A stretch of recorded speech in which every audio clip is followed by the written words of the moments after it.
4 juin 1929. À mesure que l'âme fait la divine volonté, celle-ci s'étend dans l'âme, et la vie divine grandit en elle. Et l'âme grandit dans le sein de son céleste Père. Comment l'âme qui vit en elle fait l'appel de toute la création?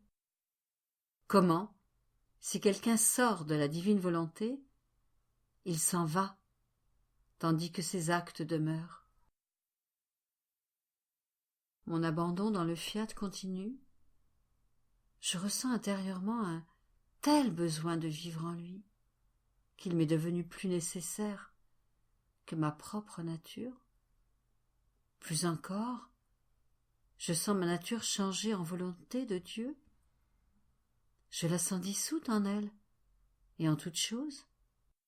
Au lieu de me trouver moi-même, je trouve ce fiat qui me dit « Je suis ta vie, cours toujours en moi, dans la mer de ma lumière, afin de vivre de mes actes, de ma sainteté, de mon bonheur et de tout le bien que je possède. » Mais je traversais la mer du divin fiat lorsque mon doux Jésus se manifesta en moi et me dit « Ma fille, à mesure que l'âme opère en lui, mon divin vouloir s'étend dans la créature, de telle sorte que pour chaque acte additionnel qu'elle accomplit, ma volonté grandit d'autant plus en elle.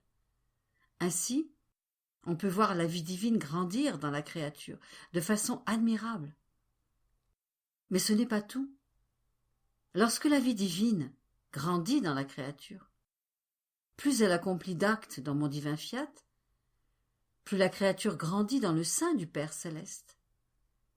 L'être suprême ouvre son sein et enferme cette heureuse créature pour l'élever d'une manière divine, la revêtir de ses habits royaux, lui donner sa nourriture de ses propres mains, l'embellir d'une rare beauté. Tout le ciel en reste stupéfait, ravi, en voyant que leur Créateur élève une créature en son sein. Et ils se disent, il doit être en train de faire quelque chose de grand avec elle, car il l'aime tant et veille sur elle au point de l'élever en son sein paternel. Et tous attendent la pleine croissance de cette créature pour voir ce qui adviendra d'elle. Par conséquent, le prodige de vivre dans ma volonté est unique. Il communique une puissance telle à celle qui vit en elle qu'elle entre partout. Et Dieu lui-même l'aime et veut l'élever en son sein divin.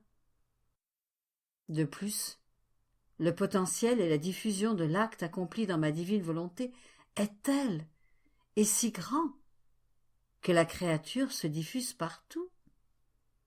Elle s'étend dans les cieux et semble faire l'appel des étoiles.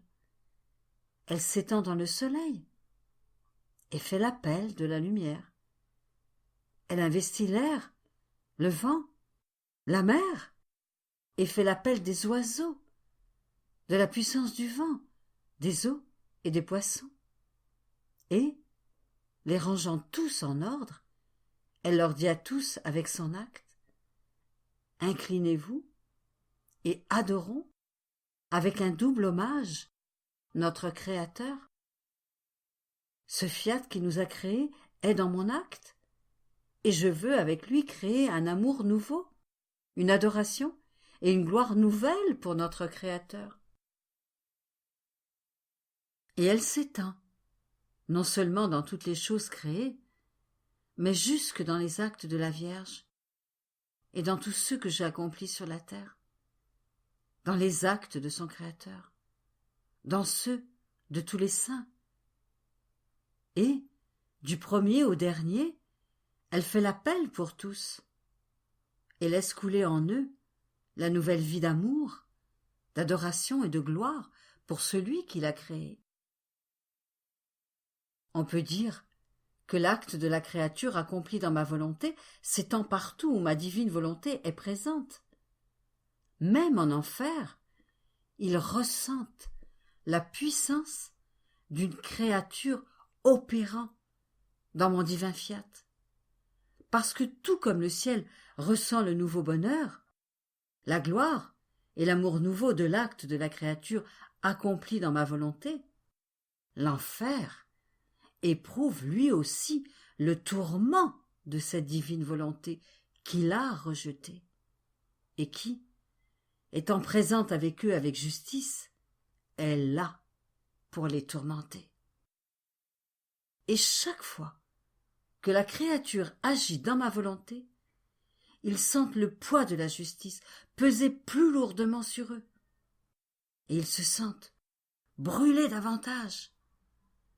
Tout comme rien n'échappe à mon divin fiat, rien n'échappe non plus à celle qui opère en lui.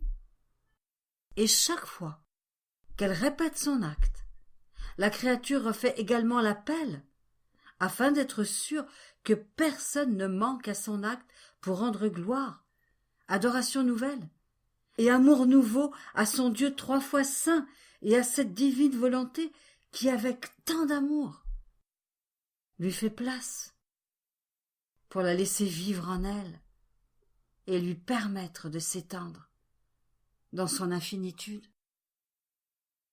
Après quoi, je faisais ma ronde dans le divin fiat et rassemblais toutes les choses créées et tous les actes des créatures pour former un acte unique dans son unité.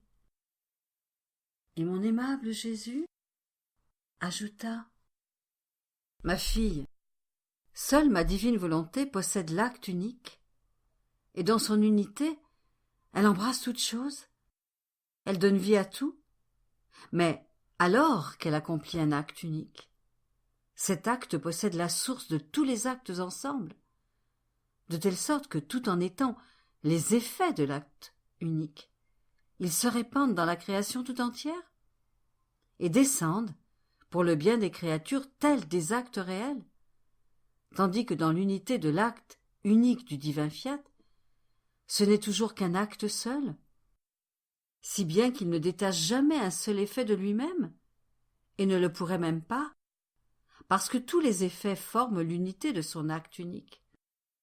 C'est ce qui se passe avec le soleil. Une est la lumière, un est l'acte de lumière qu'il envoie continuellement vers la terre.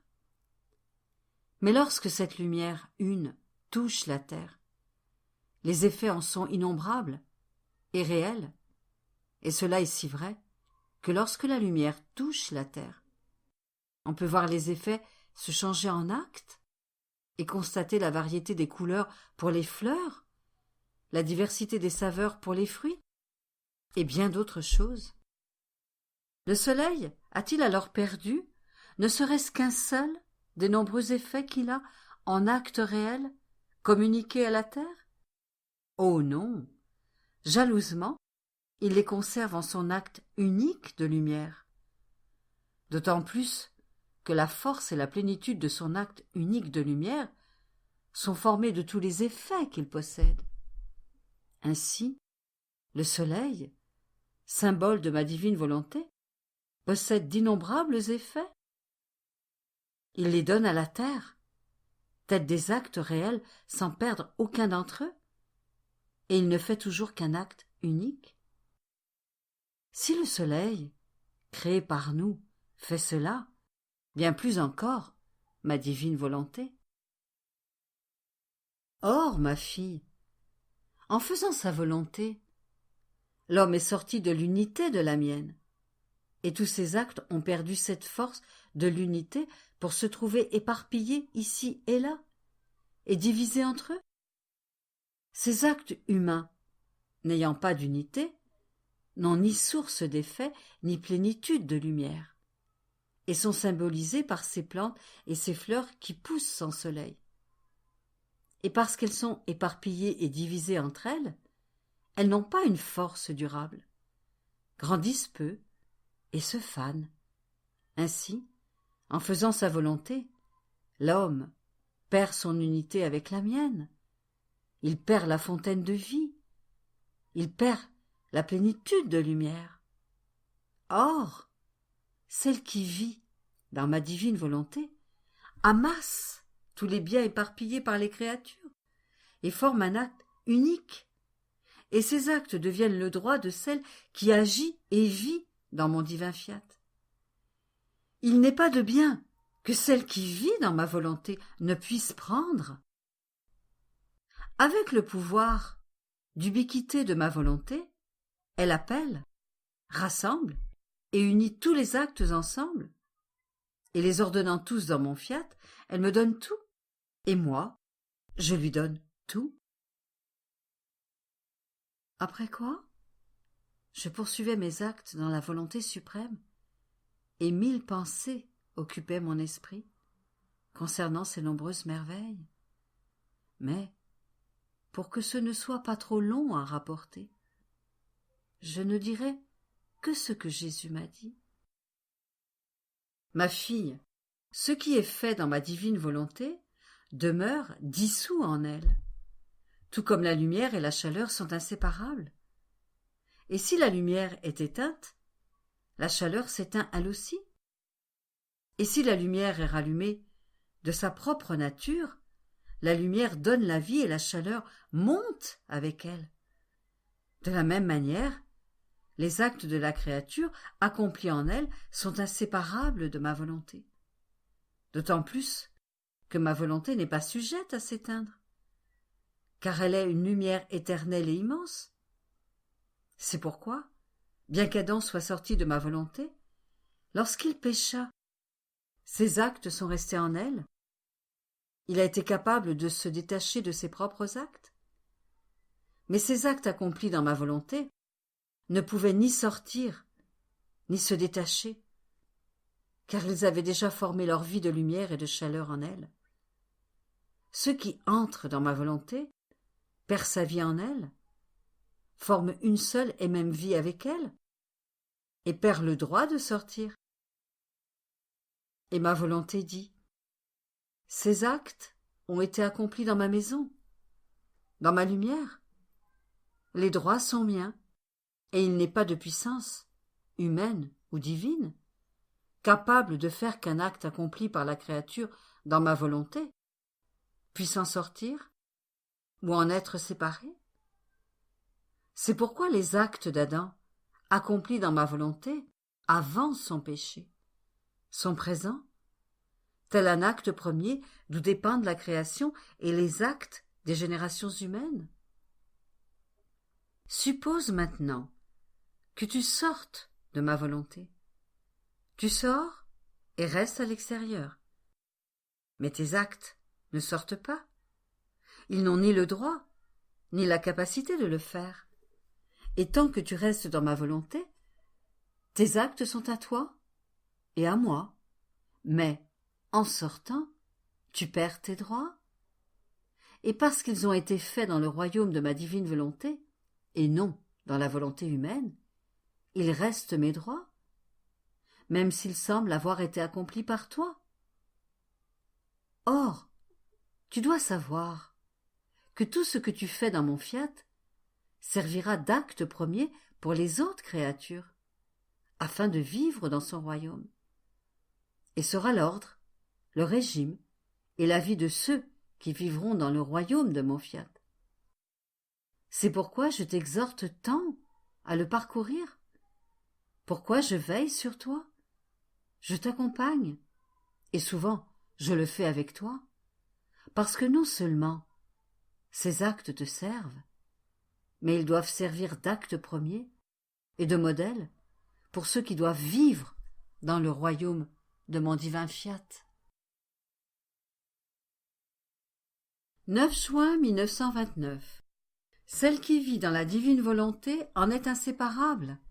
Exemple du souffle. Exemple du soleil. Comment il règne sur toute chose et part à la recherche de toute chose. Telle est la divine volonté, rivalité entre les deux soleils. Mon abandon dans la divine volonté est continu, et sa lumière éclipse tellement ma petite intelligence que je ne peux maintenant penser qu'à une vérité à la fois concernant la divine volonté. Et, plus je pense à elle, plus elle se fait belle et majestueuse à mes yeux, et, avec un amour indicible, plus qu'une tendre mère, elle ouvre son sein de lumière et donne naissance à une lumière où elle enferme sa petite fille. J'étais dans cet état lorsque mon doux Jésus me dit « Ma fille, chaque souffle est la vie du souffle suivant, si bien que celle qui respire commence par inspirer, avant d'expirer complètement. On peut donc dire que le souffle a sa vie et donne la vie à la créature parce qu'il est continuel. Ils sont si étroitement unis entre eux qu'ils sont inséparables. C'est la même chose pour le battement de cœur. Un battement appelle la vie du battement suivant, et le battement continuel forme la vie, si bien que lorsque la respiration et le battement cessent, la vie s'arrête. Telle est l'âme qui agit et vit dans ma divine volonté. Son identification, sa proximité avec elle, sont si grandes qu'elles dépassent celles de la respiration et des battements de cœur. Par conséquent, les actes accomplis dans mon divin fiat sont semblables à des respirations et des battements de cœur de la créature en Dieu, de telle sorte qu'elle devient la respiration divine. Et mon fiat, formant sa respiration, ils échangent ainsi mutuellement de la vie pour ne former qu'une seule vie. Les actes accomplis dans notre divine volonté sont donc inséparables de nous, et nous avons la satisfaction de respirer notre œuvre, de sentir nôtre l'œuvre qui est sortie de nous, de la laisser vivre dans notre maison, et proche de nous, au point de respirer son propre souffle. Je poursuivais ensuite mes actes dans l'adorable fiat, et mon toujours aimable Jésus ajouta « Ma fille, du haut de sa sphère, le soleil étend sa grande roue de lumière et embrasse la terre en lui donnant la vie de ses effets de lumière, pour la faire germer. Il donne le baiser de vie de sa lumière à chaque plante, à chaque arbre, à chaque fleur, afin d'imprimer sur chaque plante, pour certaines, la vie de fragrance, pour d'autres de couleur, et pour d'autres de saveur. Sa lumière veut donner son étreinte et son baiser de vie à toutes. Elle ne se refuse à aucune. Elle ne rejette rien, pas même le plus petit brin d'herbe. Au contraire, voulant agir en reine qui veut donner d'elle-même, elle part à la recherche de toutes et veut tout reconnaître pour former en toute chose la vie nécessaire à chaque plante. Elle ne se sentirait pas reine, elle n'aurait pas le droit d'être reine, si sa lumière ne donnait pas la vie à toute chose. Si bien que dans sa grande roue de lumière, elle enferme tout, et il semble que toute chose vient la paix, la vie, la beauté, la variété des couleurs, la croissance de la lumière du soleil. Et elle ne saute pas non plus par-dessus la mer, les rivières, les montagnes, pour former en elle ces nuances argentées, et l'horizon d'or et d'argent en arrière-plan. Oh, comme le soleil règne sur toute chose avec sa lumière, non pas pour opprimer ou faire du mal à quoi que ce soit, mais bien pour vivifier, embellir et se donner comme vie de toute chose. Il semble dire à tous, dans son silence, « Combien je vous aime !» Mon amour est aussi vaste que ma grande roue de lumière. Mon amour pour la terre est substantiel et plein de vie, et jamais je ne change. Du haut de ma sphère, je suis toujours en place, je l'embrasse, je l'aime et lui donne vie. La terre vit par conséquent dans la grande roue de sa lumière, et chaque chose garde la bouche ouverte pour recevoir la vie et les effets de la lumière du soleil.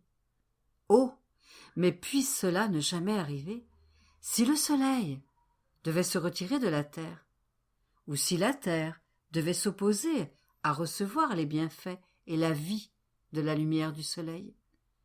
Il n'y aurait pas de jour, mais une vie éternelle, et la terre resterait sans vie, sans chaleur, sans saveur, pire que dans une sordide misère. Quel lamentable changement, quelle terreur deviendrait la terre. Telle est ma divine volonté, plus que le soleil pour les créatures. Dans sa grande roue sans fin de lumière, elle part à la recherche de tous pour se faire reconnaître et former en chaque créature la vie de beauté, de sainteté, de lumière et d'infinie douceur.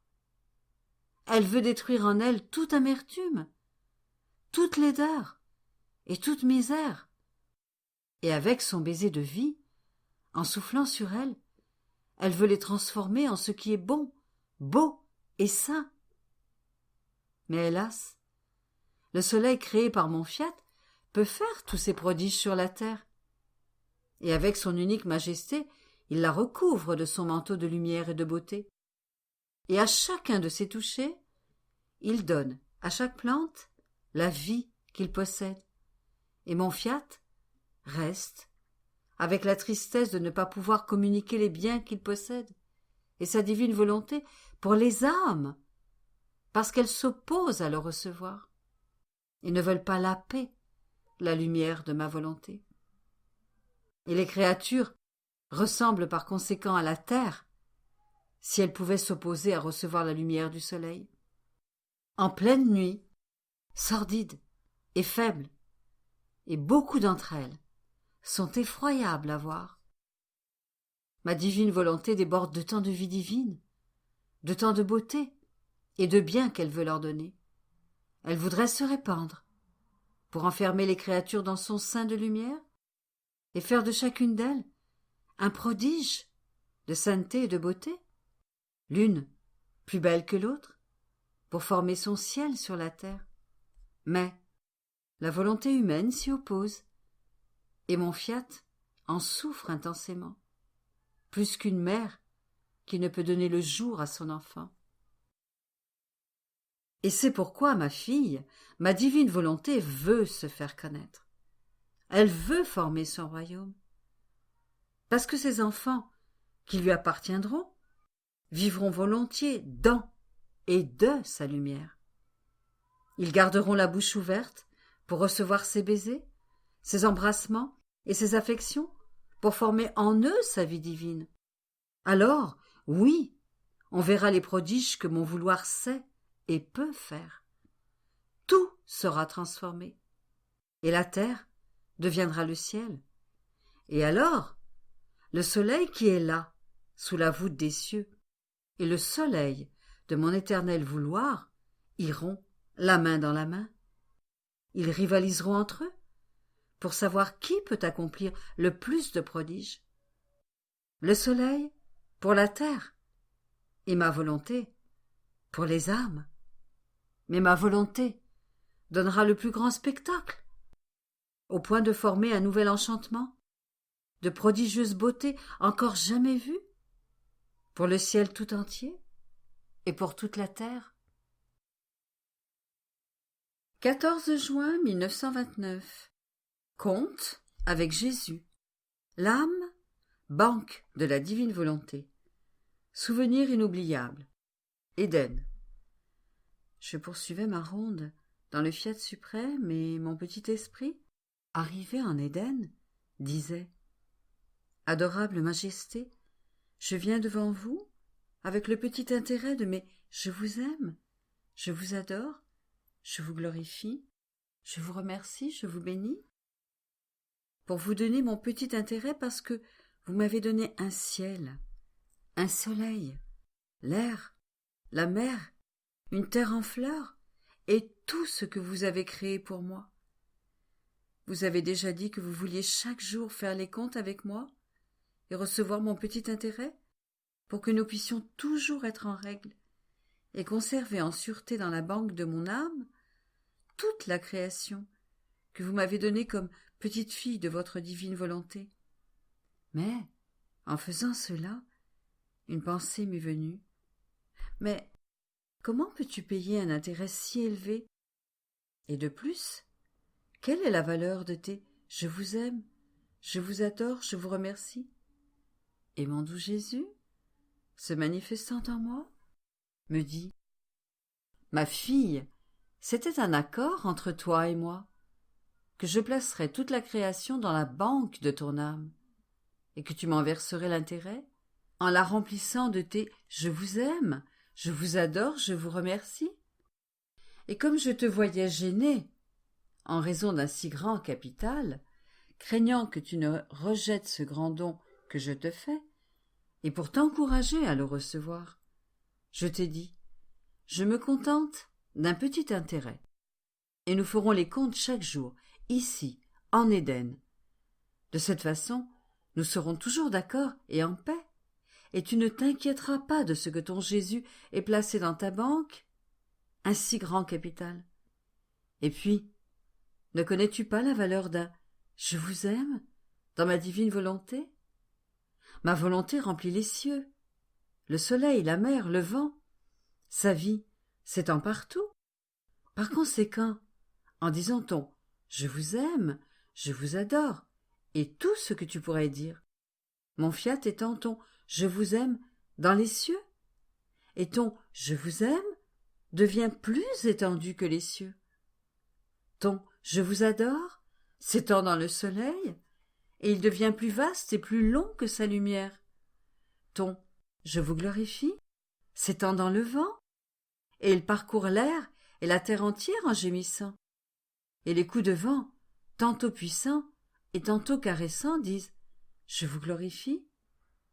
Tes « je vous remercie » s'étendent dans la mer, et les gouttes d'eau comme l'éclair des poissons disent « je vous remercie ». Et je vois les cieux, le soleil, les étoiles, la mer et le vent remplis de tes « je vous aime » avec tes adorations et tout le reste. Et je dis « comme je suis heureux d'avoir tout placé dans la banque de la petite fille de ma volonté, car elle me paye les intérêts que je voulais. Et comme elle vit dans ma volonté, elle me donne un intérêt divin et équivalent, parce que mon fiat étend ses petits actes et les rend plus grands que la création tout entière. Et quand je te vois venir en Éden pour me donner ton petit intérêt, je te regarde et je vois en toi ma divine volonté dédoublée. Une fois en toi et une autre fois en moi, alors qu'elle est une, et je me vois toucher les intérêts de ma volonté elle-même. J'en suis satisfait et ô combien je suis heureux de voir que mon fiat a donné à la créature la vertu de se dédoubler pour qu'elle puisse satisfaire son Créateur. Ma fille, combien de choses inoubliables il y a dans cet Éden. C'est ici que notre fiat a créé l'homme, dans un tel déploiement d'amour qu'il se déversa en torrent sur lui, si bien que nous ressentons encore le doux murmure avec lequel nous nous sommes répandus sur lui. Ici commença la vie de notre fiat dans la créature, et le doux et cher souvenir des actes du premier homme accomplis dans notre fiat. Ces actes existent encore maintenant, dans notre volonté, et sont pour lui comme des promesses de renaissance, pour posséder de nouveau le royaume de notre divin fiat. Il y a dans cet Éden le douloureux souvenir de la chute de l'homme, de sa sortie de notre royaume. Nous entendons encore ses pas lorsqu'il sortit de notre divin fiat, et comme cet Éden lui avait été donné pour qu'il vive dans notre fiat, nous avons été contraints de l'en faire sortir, et nous avons eu la douleur de voir notre œuvre la plus chère, sans son royaume, errante et misérable. Notre seul soulagement était la promesse de ces actes qui étaient restés dans notre vouloir. Il demandait les droits de l'humanité de reprendre la place qu'elle avait quittée. C'est pourquoi je t'attends en Éden, pour recevoir ton petit intérêt? Pour renouveler ce que nous avons fait dans la création et recevoir le retour pour un amour si grand, incompris par les créatures, et trouver un prétexte d'amour pour donner le royaume de notre divine volonté. Par conséquent, je veux que cet Éden te soit aussi très cher, pour que tu puisses nous prier et nous presser que le commencement de la création, la vie de notre fiat, puisse retourner parmi la famille humaine. 19 juin 1929. La divine volonté et sa vie opérante dans la créature. Différence entre celle qui vit dans le fiat et celle qui n'y vit pas. Mon pauvre esprit errait dans le divin fiat. Je ressentais le doux enchantement de sa ravissante lumière et je me disais « Mais qu'est-ce que cette divine volonté dans ma pauvre âme ?» Et mon bien-aimé Jésus, se manifestant en moi, me dit « Ma fille, quelle chance tu as de vivre sous le doux enchantement de mon divin vouloir. Ne sais-tu pas que lorsqu'elle prend possession de la créature, ma volonté forme en elle sa vie opérante, de telle sorte qu'elle opère en celle en qui elle règne, tout comme elle opère en elle-même, et mieux qu'une reine, elle s'impose sur toute chose, elle étend sa lumière dans la petitesse de la créature, forme en elle son doux enchantement pour la volonté humaine, afin d'être plus libre de former sa vie. Et comme la vie divine de mon fiat est composée d'actes répétés jamais interrompus, elle n'est pas sujette à l'interruption. Et c'est pourquoi tu ressens en toi un acte qui ne finit jamais, une lumière jamais éteinte, un amour qui brûle toujours. Ce n'est pas le cas de celles qui ne vivent pas dans mon vouloir. Elles sentent la vie divine s'interrompre intérieurement, leurs actes brisés. Elles se sentent tantôt ainsi, tantôt autrement. Leur volonté n'est pas investie d'une lumière continuelle qui les nourrit doucement et les enchante, de telle sorte qu'en ressentant la douceur de mon vouloir, elles ne penseraient même pas à entrer dans le champ de la volonté humaine pour y agir. Et si elles ressentent la lumière, ce n'est que par intervalles. Un symbole de la créature qui vit dans ma divine volonté, c'est celle qui a pu toujours rester sous le soleil. Sa lumière ne s'arrête jamais, et elle n'a pas non plus besoin d'être nourrie, pour ne pas s'épuiser. Celle qui a pu vivre sous le soleil sentait ainsi la lumière briller continuellement sur elle, et comme cette lumière contient d'admirables effets, elle se nourrissait de sa douceur, de ses parfums, d'une variété de couleurs, de lumière, de façon à ressentir la vie même du soleil qui se formait en elle. Par contre, celle qui ne vit pas dans ma volonté, même si elle n'est pas mauvaise, est symbolisée par la créature qui vit sous la lumière du monde d'en bas, qui n'a ni la vertu ni la puissance de former un doux enchantement de lumière, et de l'éclipser au point de ne pouvoir rien regarder d'autre que la lumière, et elle est sujette à s'éteindre très souvent, parce qu'elle ne possède pas, par nature, la vertu nourrissante continuelle. Et si elle n'est pas nourrie, sa lumière s'arrête.